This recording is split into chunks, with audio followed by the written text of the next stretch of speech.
Boy, oh boy, do we have a super fight lined up after Vergil Ortiz destroys Erickson Lubin in 2 rounds. An outcome that I don't think anybody saw coming. Yeah, you could have seen a Vergil KO in the later rounds, or Vergil in the decision, or even Lubin pulling the upset. And certain times I was like, okay, Lubin has the skills, he can do certain things, maybe he can pull off the upset. I would have never in a million years said Vergil gets him out of there in a round and a half, basically. In the second round, Vergil stops him. Lubin's out on his feet. The ref stops the fight. I'm sitting there in Dickey's arena saying, whoa, is it a knockdown? Is it an early stoppage? And I see Lubin. Looks like he doesn't know where he is. Vergil's up on the ropes, celebrating. It's like, what in the world just happened?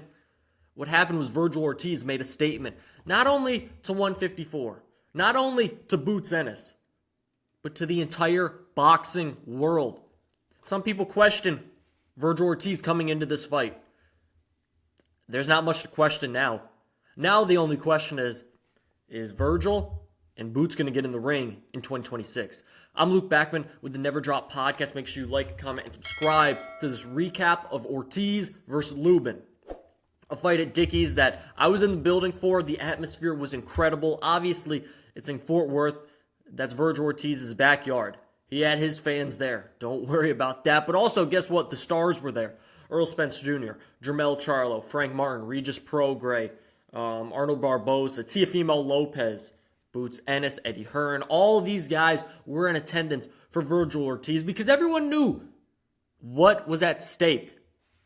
What was at stake was a fight against Jaron Boots Ennis. Richardson Hitchens was there as well. So, let's talk about this fight. I mean, there's not much to talk about other than Vergil dominated. Just strictly dominated the entire fight. From start to finish, and guess what? In between, it wasn't that long. About what's that, 4.5 minutes? 5 minutes, something like that in total. Vergil just kept teeing off. The first round, it's like, okay, Vergil's more active. Going into this fight, my preview was Erickson Lubin's going to be on the outside, going to use his reach advantage and keep Vergil at bay for the first 3-4 rounds, similar to what Madrimov did. Granted, Madrimov moved around, but he kept Vergil from throwing the right hand. Immediately, Vergil just started throwing the right hand.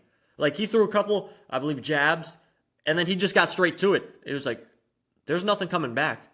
Lubin, high guard. It felt like immediately he felt the punches of Vergil and was trying to cover up. I was like, okay. Vergil said this in his post-fight presser that he believes he hit him with a body shot in round 1 that really slowed him down and to a degree kind of broke him. I haven't watched the fight back, the 2 rounds fight, right? So I didn't see whether or not that was the case. But if it was, that's what Vergil Ortiz does. He works the body and he works it early because in the end, if it doesn't get stopped in the second round or in between then, at the end, that's what slows down opponents. And that's what I thought would eventually break down and slow down Erickson Lubin for a 9th round, 10th round, 11th round TKO. Instead, it breaks him down. He shells up. He's on the rope. And I'm thinking to myself while watching this fight, I was like, is Lubin just trying to tire Vergil out? Like, just let him throw on the ropes and then he can come back with something? I believe Todd Grisham on the broadcast said the same thing. He was like, is he so trying to do a rope-a-dope? And then immediately, oh, he's hurt. Vergil lands a right. Then he just lands and lands and lands. And Lubin's out cold on his feet. The ref stops in again. I'm watching it and I'm saying, whoa, what just happened? That's an early stoppage. What? Are you kidding me? No protest from Lubin. I'm next to some people in Lubin's camp. They're like, what in the world just happened? And Dickey's Arena in Fort Worth is going insane. They're going insane over this. Obviously, their hometown guy just got a 2nd round knockout.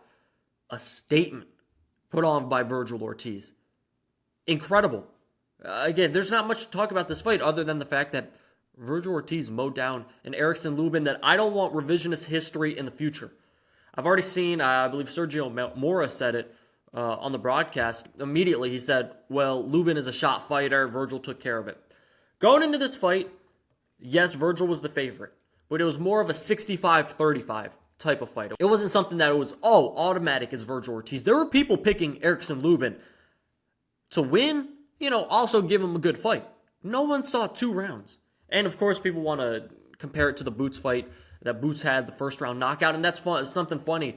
I asked Chris Mannix before the fight on, what was that, Friday? And then I asked, not Jaron Ennis, Vergil Ortiz after the fight. Hey, Boots got his guy out in 1 round. Granted, Lima's nowhere the name that Erickson Lubin is. Do you feel like there has to be a statement? Chris Mannix said no before the fight. This was, no, Lubin's enough of a name, that if Vergil wins, that's a statement itself, right? Obviously, you got to look good, but it's a statement beating Lubin. Vergil said, no, I just wanted to be me in the ring. I didn't really care, what Boots did in his last fight. I just wanted to be me. But I'll say it. Vergil made a statement. He made a statement, then he said, on the mic, Boots, come here. They go back and forth. Crowd's loving it. Crowd's booing Boots, obviously, hometown of Vergil. Vergil's, hey, man, you're the one talking about it. Sign the contract. Woo-to-woo. They face off. Mega fight. Super fight. Whatever word you want to say. Vegas. That's a fight that, as a fan, I don't care, I'm credentialed, anything. I'm going to. A fan is like, you can't miss this one. I'm scared, though. I'm a little scared. I'll tell you why. Because this is the sport of boxing. This is boxing.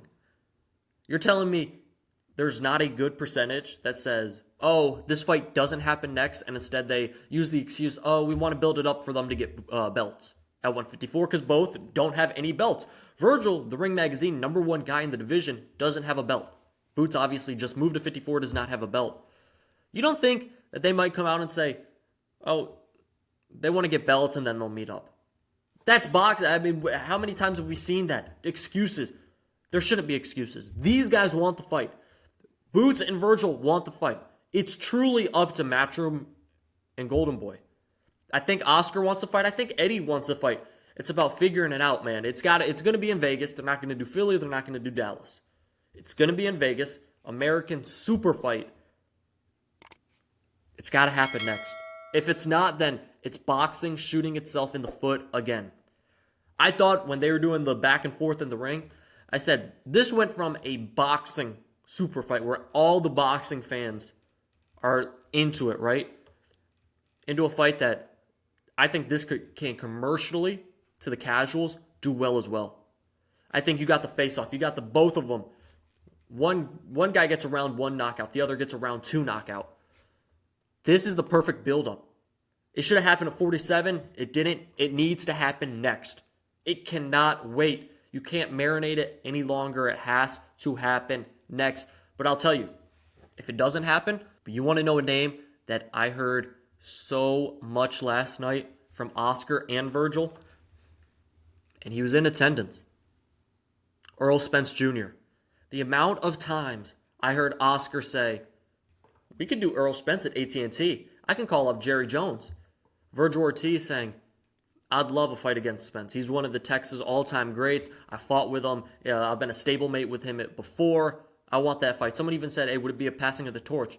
And Vergil respectfully said, I don't look at it like that. I'd love to get in the ring with him. He said, in fact, if it's not Boots next, I'd like to do Spence at AT&T. Again, I'm not going to talk about the Boots fight, like the logistics of that, how it looks, or I'm not going to do it with the Spence fight. But I'm telling you, if Boots does not happen, I think it's Spence next. I asked Spence. Spence was walking in. I said, Spence, you scouting tonight? He just shot a, nice little smile and then walked to his seat afterwards. Talked about he didn't think Lubin, he didn't know what was wrong with Lubin in the fight. He didn't think that was the regular Lubin. He said Vergil did his thing, though. But I'm telling you, in Texas at AT&T Stadium, Vergil versus Spence, boy, oh boy, that would be one. But the one that has to happen, even as someone who's from Texas that would love a Spence versus Ortiz fight at AT&T, no. The one that has to happen has to be Ortiz versus Boots. Vergil versus Boots, Boots versus Vergil has to be next. No ifs, ands, or buts about it. That's got to be the one. Both guys want it. Boxing. We got to make it happen. Boy, what a night at Dickey's. I got to give huge shout out to Vergil Ortiz putting on a statement, Golden Boy. Everything this whole weekend in Fort Worth was incredible, from the press conference to the weigh-in to the actual fight night. Man, what a night of action. Vergil Ortiz puts out a statement. against Erickson Lubin. It's got to be Vergil versus Boots next. Gotta be. Make sure you comment below if you want to see that fight, like this video, and subscribe to the Never Drop Podcast. That's all I got for you. Peace. I'm out.